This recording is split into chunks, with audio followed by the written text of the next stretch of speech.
Bonjour tout le monde et bienvenue dans Mes Lectures, l'émission qui parle de mes lectures, manga, BD ou comics, avec toujours un tout petit peu de spoil. Donc voilà, comme d'habitude, si vous voulez esquiver le spoil d'une série en particulier ou que vous voulez juste mon avis sur un titre en particulier, il y a la barre YouTube, il y a le chapitrage. Voilà, c'est dit, c'est fait. Pensez à mettre un petit pouce bleu, à laisser un commentaire, à partager la vidéo, ça fait toujours plaisir et ça permet à la chaîne de grandir doucement mais sûrement. En description, vous avez un lien vers tous mes réseaux sociaux, Twitter, Instagram, TikTok. Voilà, maintenant que j'ai dit tout ça, on commence. Alors, on va commencer avec des mangas de Kana, et il y a pas mal de choses, notamment le troisième tome de Togen Anki. Donc j'avais lu les deux premiers tomes, j'avais bien aimé ce petit shonen, on va dire, slash Furio, slash super pouvoir exorciste, etc. Euh, je suis un peu moins fan de ce troisième tome. En fait, j'attends d'aller jusqu'au tome 5 pour voir si ça va me plaire ou non. C'est quand même quelque chose de très classique, donc voir si ça part vers un petit délire qui m'intéresse ou non. Là, on reste quand même sur le méchant un peu diabolique, etc., qui fait des expériences, il envoie des gens, etc. Du côté du clan des Momotaro, donc c'est vrai que là, il y a rien d'inédit pour moi. Genre, quand ils ont dit ouais, on a retrouvé ça, c'est des mecs qui se sont fait tuer par machin truc, et que le mec il peut plus ou moins ramener les gens à la vie, tu te dis bon, on me la fait pas, il va les ramener à la vie dans 2 minutes. Et on sait ce qu'il fait. Bon, j'ai bien aimé aussi. Alors par contre, j'ai beaucoup aimé le personnage qu'on voit à la toute fin, la fille qui a un petit problème où dès qu'un garçon dit oh j'ai peur, j'ai besoin de toi, il dit il a besoin de moi, oh je suis amoureux, qui est un truc que j'ai déjà vu dans d'autres séries, mais c'est vrai que ça m'a fait trop rire où elle devient ultra protectrice. Au début, elle le méprise, elle dit oh, il a besoin de moi, faut que je le protège, et elle devient ultra protectrice. Je trouve ça très drôle, même si c'est déjà du vu et revu, mais j'ai bien aimé. Mais c'est vrai quoi, dans l'ensemble, on verra avec le tome 4 et 5, parce qu'on n'est toujours pas terminé cet arc là contre l'arc de Kyoto. Mais voilà, Togenonki, ça reste sympathique. Après, j'aime bien vraiment, la couverture est vraiment stylée avec le mec qui a des scies circulaires qui sortent du bras. Je trouve ça vraiment très très cool. On passe maintenant à Shaman King The Superstar tome 4. Qu'est-ce que c'est long! Putain, j'ai l'impression que le début, mais ça fait 3 plombes que je suis dessus, avec cette histoire où il va voir des mecs qui ont fait la Seconde Guerre mondiale, la guerre du Pacifique. Ah, ça dure trop longtemps, j'ai l'impression que ça fait 4 tomes que ça démarre, et bon, là on arrive quasiment au bout avec Anna qui a retrouvé, donc qui a trouvé un pistolet japonais, qui va plus ou moins voir ses nouveaux fantômes pour le Shaman Fight. Par contre, j'ai découvert un truc, c'est que le 5e tome est sorti il y a 1 an au Japon et que depuis, il n'y a pas eu de nouveau tome au Japon. Ce qui fait que après le tome 5, on va être en un long hiatus, une longue pause, et ça me fait un petit peu chier parce qu'on va bientôt avoir plus grand chose de Hiroyuki Takei. Sachant en plus que j'ai vu la cote tome 5, et en fait, dessus, il y a un personnage qui représente un personnage lié à Bouddha, qui est on va dire une refonte d'un personnage de l'auteur qu'il a fait il y a très longtemps, qui est sorti en France chez Delcourt Tonkam, donc une jeune fille avec plein de bras de Bouddha, etc. Ça serait vraiment cool que Kana réédite ce manga. Après, me dire, hey, vous avez vu le personnage qui est sur cette série de Shaman King? Eh ben, elle vient de là, etc. Ça serait vraiment cool. Je croise les doigts pour qu'il le fasse, parce que, pareil, il y a Zero, c'est un personnage qu'il a créé dans un one-shot, etc.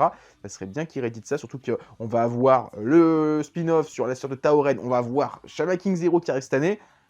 Allez, sortez les petites séries de l'auteur qui ont un petit peu bidé au Japon. Moi, je veux voir ça, je veux découvrir un peu plus de Takii. J'ai des potes qui aimeraient bien que Jumbo et Ultimo soient réédités chez Kana. Ça serait vraiment bien. Surtout la suite, enfin le reboot suite de Jumbo, qui est jamais sorti chez nous, qui est en 4 tomes, ça serait trop bien. Mais là, je demande un peu la lune. Déjà, on a Shaman King qui revient, c'est bien. Mais si on a d'autres choses, je serais trop content. Alors, j'avais mis la série en pause depuis quelques temps, et j'ai appris que ça s'est terminé au Japon. Bon, on a genre 12 tomes de retard par rapport aux japonais, on va avoir un rythme de 1 tome tous les 2 mois, ce qui fait qu'on va avoir 6 tomes par an, ce qui fait que dans 2 ans, on aura la fin de Fire Force. Alors, je me suis maté tout l'animé parce que j'avais pas vu l'animé, donc je dis tiens, je vais revoir l'animé, enfin je vais voir l'animé plutôt, pour me remettre dans le bain de l'histoire, parce que je vais pas me reprendre là où je m'étais arrêté, en plus j'avais des vagues souvenirs. Et donc après j'ai poursuivi là où je m'étais arrêté, donc le tome 17-18. En plus ce qui est con, c'est que l'animé s'arrête pile poil là où je me suis arrêté dans le manga, donc j'ai pu reprendre à zéro. C'est trop bien. Alors, je pense que là où j'aimais pas Fire Force, c'est le fait de lire un tome tous les 3-4 mois, ce qui fait que à chaque fois, j'étais en train de me rappeler tout ce qui se passait, surtout qu'il y a comme ce délire avec les 8 unités de la Fire Force qui se font plus ou moins des complots les uns avec les autres, où il y a des traîtres, etc. Ce qui fait qu'à chaque fois, se remettre dans le bain de qui est le traître, qui est pas le traître, qui est avec qui, c'était un peu compliqué, et donc là, c'est frais, et c'est génial. Alors, je vais pas vous mentir, j'ai enchaîné avec les scans, donc j'ai lu tout Fire Force, donc je connais la série jusqu'au bout, je vais continuer le manga parce que c'est trop bien. Fire Force, c'est trop bien, même si mitigé sur la fin, mais j'en parlerai quand on arrivera à la fin, donc dans 2 ans. Mais en tout cas, Fire Force, très très bonne série.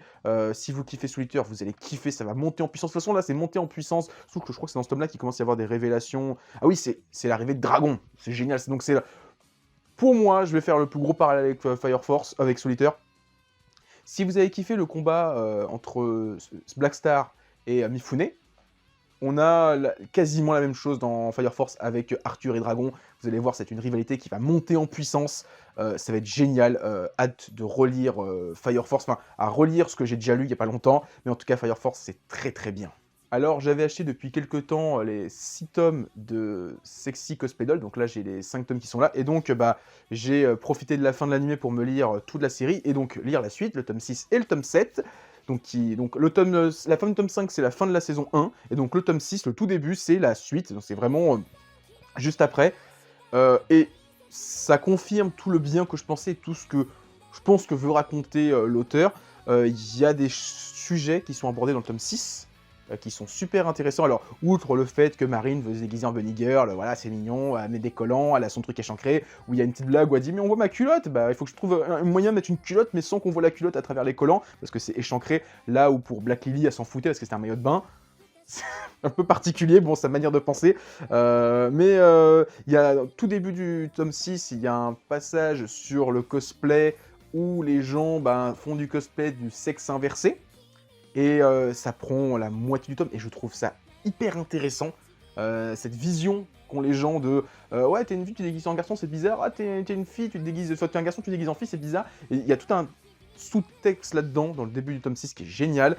Après, on va dire, la fin du tome 6, j'ai hurlé, le début du tome 7, j'ai hurlé. Pourquoi? Pourquoi avoir fait ça? Non, ça, franchement, ça... ça énerve. Je dis pas plus, mais ça énerve.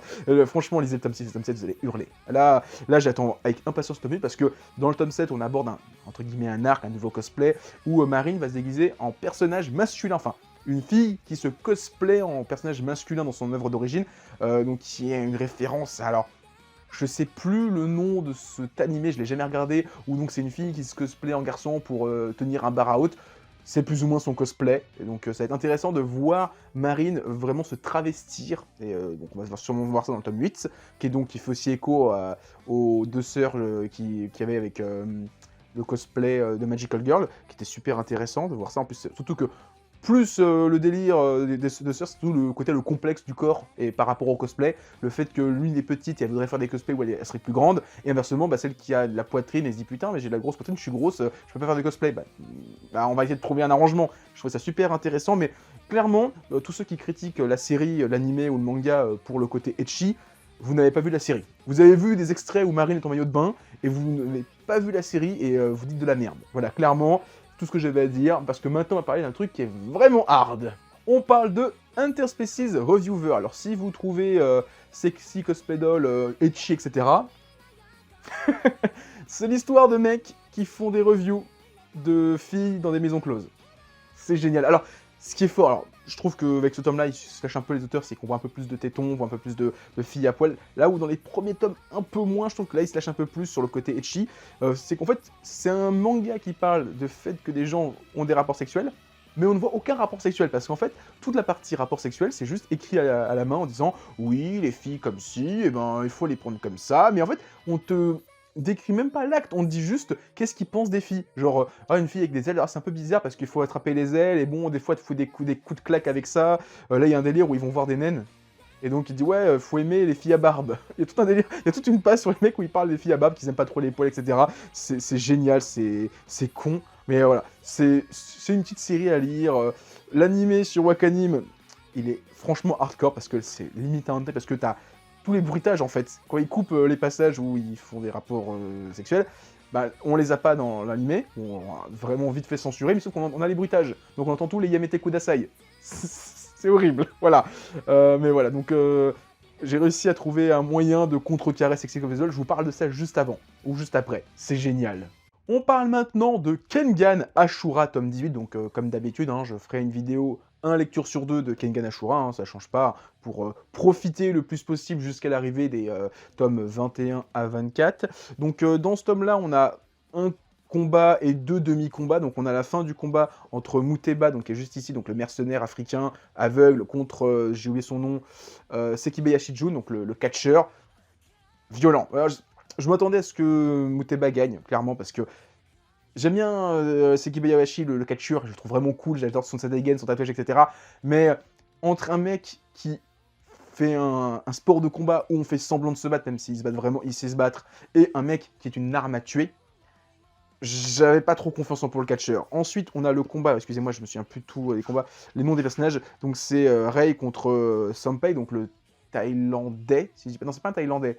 Je sais plus ce qu'il fait comme sport exactement, comme il est de quel pays d'Asie de l'Est. J'ai un doute, c'est pas Taïwan, c'est pas le Vietnam, c'est pas un Thaïlandais parce que le Thaïlandais c'est l'autre. C'est celui qui a les yeux un petit peu fermés, etc., qui a les cheveux longs.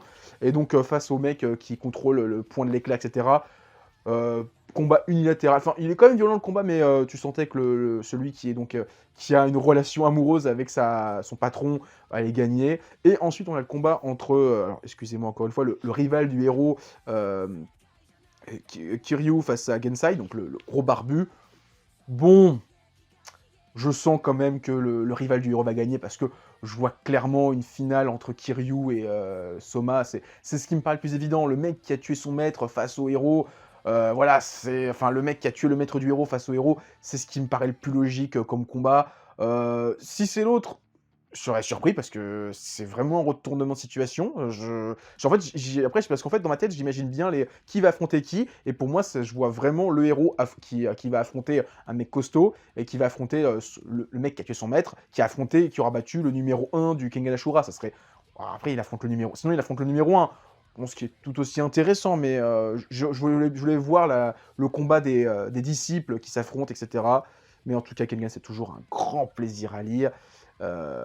J'espère vraiment qu'après Kengan Ashura, on aura le droit à Omega la suite. Bon, déjà, on va avoir le spin-off autour de la muscu Dumbbell, enfin un spin-off. Ça se passe dans le même univers que Kengan Ashura, donc c'est plus ou moins un spin-off, donc qui est écrit par le même scénariste donc, de Sadrovich Yabako, donc ce manga sur la muscu avec des jeunes filles qui font de la muscu, qui avait été adapté en animé il y a 1 an ou 2, qui est sympathique, qui est mignon. C'est un petit ecchi où on apprend un peu de choses, mais ouais, c'était sympathique. Mais en tout cas, vivement le tome 19 de Kengan Ashura. On passe maintenant à du samouraï. Là, on va faire une triplée samouraï chez Panini. D'abord, le tome 21 collector de Demon Slayer, donc avec le petit fanbook. Alors, clairement, le coffret collector ne sert à rien. Vous payez même pas plus cher en fait. Je sais pas si je sais même pas que ça coûte plus cher juste pour un coffret. Parce que les deux sont vendus séparément et il n'y a aucun cadeau avec ce coffret. Mis à part que ce soit un petit coffret sympathique, voilà, vous n'avez pas une illustration ou une carte postale spécifique, non, c'est juste vraiment un petit coffret. Donc le tome 21, on est sur le combat final, hein, donc tous les derniers pourfendeurs, les derniers piliers qui vont affronter Michael Jackson, Muzan, Kibutsushi Muzan, donc il reste plus que 2 tomes avant la fin, donc si on reste sur le rythme de 1 tome tous les 2 mois, le prochain c'est au mois de mai, et le dernier au mois de juillet pour la Japan Expo. Vraiment très cool, surtout qu'on a une origin story par rapport à Muzan et Tamayo, donc on découvre enfin, depuis combien de temps on sait qu'elle existe depuis très très longtemps, maintenant on comprend, enfin on découvre comment elle a réussi à quitter la manipulation de Muzan, comment elle a réussi à s'exorciser de ça. C'est vraiment cool, on a le flashback sur le big boss des pourfendeurs, maître du souffle du soleil. Vraiment très très cool, donc là il reste plus que 2 tomes, ça va être la fin, le combat final. Pour le fanbook, j'ai pas grand chose à dire parce que je l'ai pas encore totalement lu, j'ai juste vite fait feuilleter. Donc on a des informations sur tous les personnages. Il y a un 2e tome qui va arriver. Par contre, à la fin, on a des croquis du préparatoire de Demon Slayer. Alors ça n'a rien à voir avec ce qu'on avait dans le recueil d'histoires courtes. On retrouve le même personnage, mais c'est pas les mêmes histoires. Alors j'ai pas forcément lu dans le détail, j'ai juste survolé.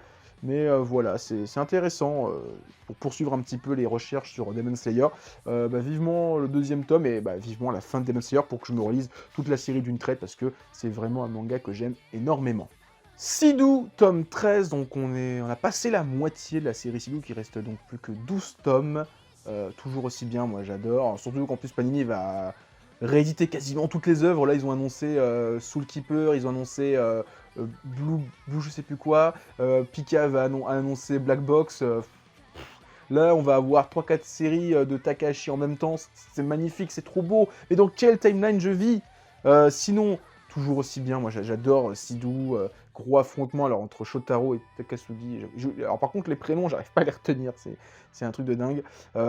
Toujours aussi bien. Je pense que je vais me relire la série parce que je commence un petit peu à perdre un petit peu le fil avec les personnages. Il y a plein de personnages qui sont apparus depuis quelques tomes. Mais Sidou, c'est toujours un gros kiff à lire. Le style graphique de Tsutomu Takahashi, claque. J'aime beaucoup à lire, absolument. Bon, je vais faire la blague à chaque fois, mais matez-moi la taille du loup. Ça y est, j'ai enfin pris le temps de lire le deuxième tome intégral de Lone Wolf and Cub, sachant que je crois que dans quelques semaines sort le tome 3. J'ai à peine lu le tome 2 que le tome 3 arrive, ça n'a aucun sens.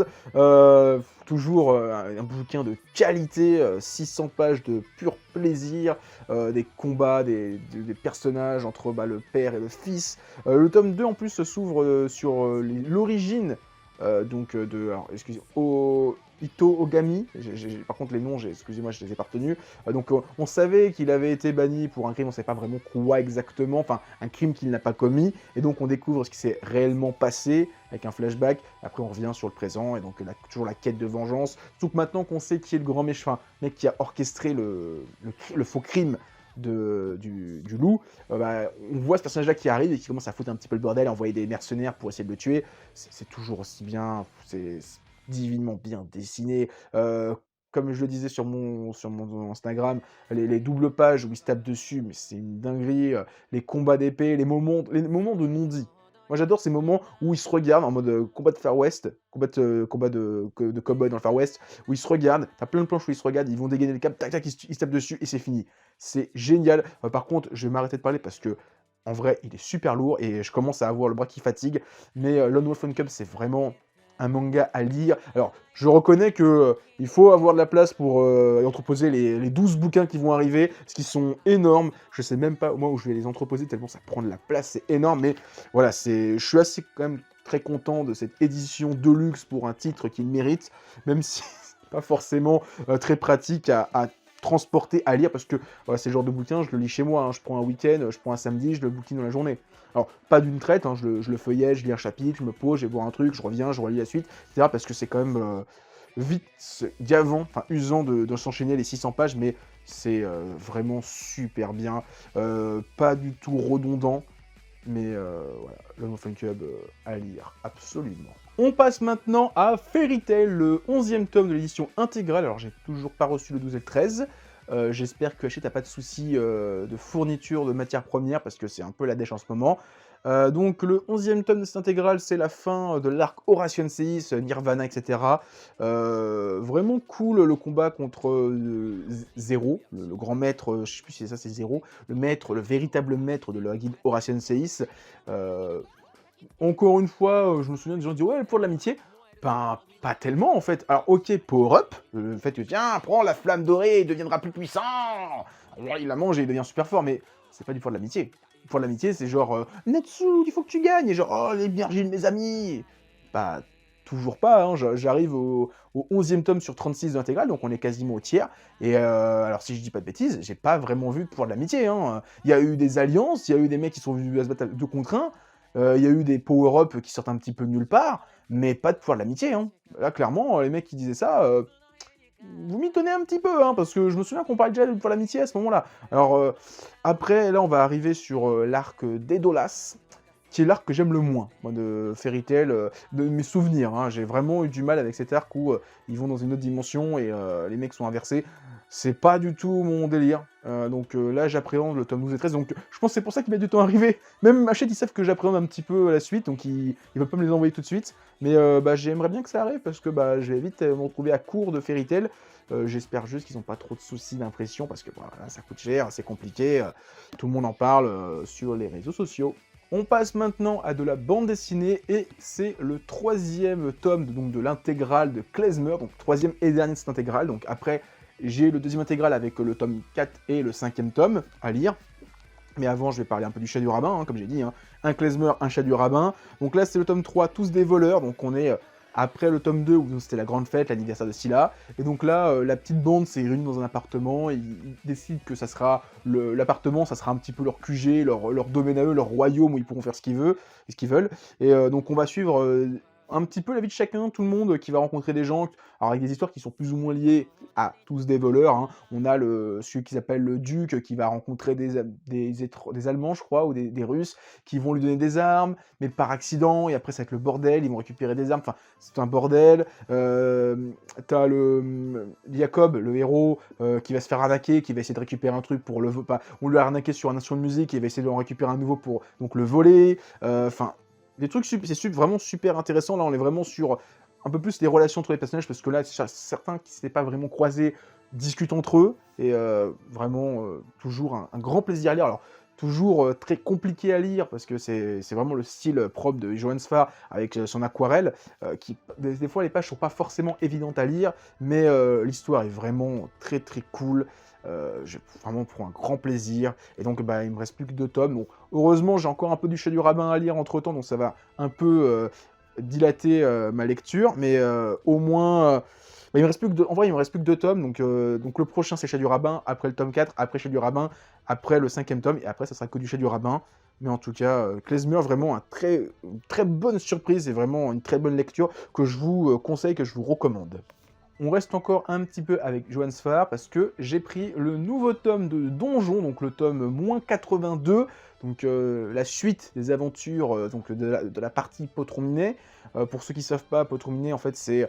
Donjon, alors je vais essayer d'expliquer un petit peu, c'est une méga série où il y a quasiment 45 tomes sur 20 ans de publication, avec une pause entre les deux, parce qu'il y a entre 2012, 2014 et 2020, il n'y a rien eu, et donc là ils ont recommencé. Donc ça c'est le premier album depuis la suite de Donjon, et donc Donjon en fait c'est plusieurs séries sur plusieurs époques. On a Donjon Zénith, qui est la série de base, l'an 0, on a Donjon Crépuscule qui se passe un siècle plus tard, et donc qui raconte la fin du donjon et des nouveaux personnages, les enfants des personnages, et donc c'est la fin du monde. Et on a Donjon, pas Crépuscule, Donjon Pontrominé, où en fait on voit la vie, la jeunesse de leur maître, il y a 80, il y a un siècle plus tôt. Et donc là on est à moins 82 ans avant le début de la série Donjon. Et donc là c'est le début du donjon tel qu'on l'entend, parce que on avait les soubresauts, on avait l'arrivée des monstres, on avait la création du château, etc., enfin, qui grandissait. Et donc là, le donjon, tel qu'on le pense, existe. Vous savez, Hyacinthe est plus ou moins le maître, même s'il n'a pas encore envie d'être le dirigeant du donjon. Il commence à y avoir les syndicats, les monstres qui arrivent, les aventuriers qui veulent piquer les trésors, qui veulent tuer Hyacinthe. Vraiment très très cool. Enfin, surtout le retour, parce que ça faisait quasiment 10 ans qu'on n'avait pas eu d'aventure autour de Hyacinthe. Surtout qu'il y a des trucs qu'on veut encore savoir, parce que il y a sa copine Lézard qui n'est pas encore morte, donc on sait plus ou moins qu'il est en détresse par rapport à ça dans le futur, enfin dans le présent de Zénith. Donc hâte de voir la suite, de le voir tout doucement devenir un vieux aigri qu'on connaît dans Donjon Zénith. Donc Donjon, je vous conseille, même s'il y a beaucoup d'albums, prenez-en un ou deux, alors qui suivent chronologiquement, même si alors c'est un peu compliqué pour Donjon Crépuscule, pour terminer, parce que ça se suit chronologiquement, mais de moins 99 jusqu'à moins 82, sachant qu'en plus entre les deux il y a des trous, et les trous c'est qu'il n'y a rien pour l'instant. Mais voilà, Donjon, toujours un petit plaisir à lire, surtout qu'en plus, je ne l'ai pas dit, mais on a aussi l'apparition de premiers personnages, enfin comment certains personnages sont arrivés dans le donjon, notamment celui-ci, Grou-Grou, si je dis pas de bêtises. Donc comment il a rejoint le donjon, et j'espère vraiment qu'on aura le droit à un donjon monster sur ses origines, avant ça, pour savoir comment il s'est retrouvé tout seul. Parce qu'on nous dit que c'est une race qui a disparu, etc. Comment il s'est retrouvé tout seul? Ça, je suis curieux maintenant. Et on finit, comme d'habitude, avec du Astérix. Alors, j'ai 2 semaines de retard, donc j'ai lu 2 tomes, donc le Bouclier Averne et Astérix au JO. Alors, le Bouclier Averne, j'ai pas aimé. Alors, c'est pas un mauvais album, mais mauvais album plutôt. Mais en fait, je trouve l'histoire. En fait, je trouve que c'est une non-aventure. Parce qu'en fait, on nous dit oui, quand Vercingétorix a posé ses armes, il y a machin qui a volé son bouclier, Bidule Chouette il a volé son bouclier, Bidule Chouette il l'a vendu, il s'est fait tuer, on lui a piqué. En gros, c'est la baguette de Souro dans Harry Potter. Et bah, là où je m'attendais à voir une aventure un peu plus intéressante, en fait, au final, ben c'était depuis le début, c'est Vercingétorix qui l'avait. Vercingétorix, Abracraccourcix, leur chef. Et donc en fait, ils font une quête pour le bouclier, pour au final savoir que le bouclier, il l'avait depuis le début. Et je trouve que, alors, à part donner une aura de légende au bouclier sur lequel est Abracraccourcix, ben, c'est pas très intéressant. Voilà. Alors ça aurait été plus intéressant qu'on découvre, enfin, qu'à la fin, il trouve le bouclier et qu'il l'offre à Abracraccourcix pour donner, voilà, dire maintenant, il a le bouclier de Vercingétorix. Là, depuis le début, il l'a. Ben, en fait, tu te dis, ils ont fait tout ça pour rien, pour trouver un objet qu'ils avaient déjà depuis longtemps. Donc je suis un peu déçu par cet album. Alors peut-être que je suis passé à côté du message, parce que des gens m'ont dit que c'était bien. Moi, je n'ai pas aimé plus que ça. Ensuite, bah, j'ai le tome 12, donc Astérix au JO. Donc là, donc plus les 12 premiers plus les 5 derniers, j'en ai eu 17, donc sur 39. Donc j'ai quasiment lu la moitié des Astérix. Mine de rien, j'avance. Donc au JO, que j'avais lu il y a très longtemps, qui a été adapté dans un film live qu'il faut oublier. Il est bien. Alors c'est pas mon préféré, mais il est bien. J'aime bien le délire, voilà, autour du culte de la médaille d'or, etc. Qui, je pense, aujourd'hui est différent en fait, parce que je sais pas quand ça a été écrit dans les années 80, je pense, 70-80.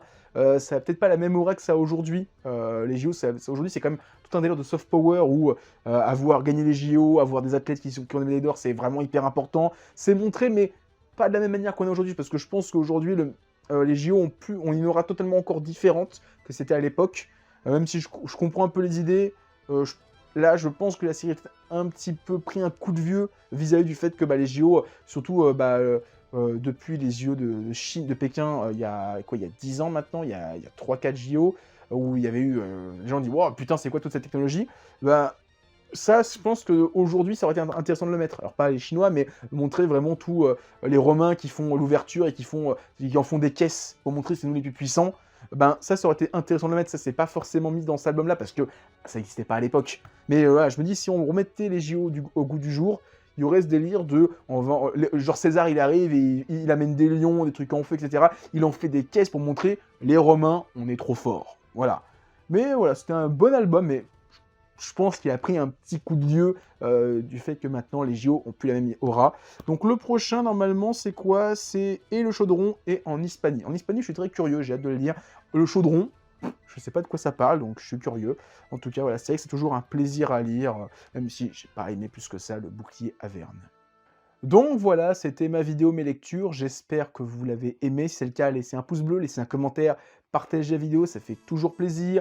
N'hésitez pas à me suivre sur Twitter, Discord, Instagram, TikTok. Les liens sont en description.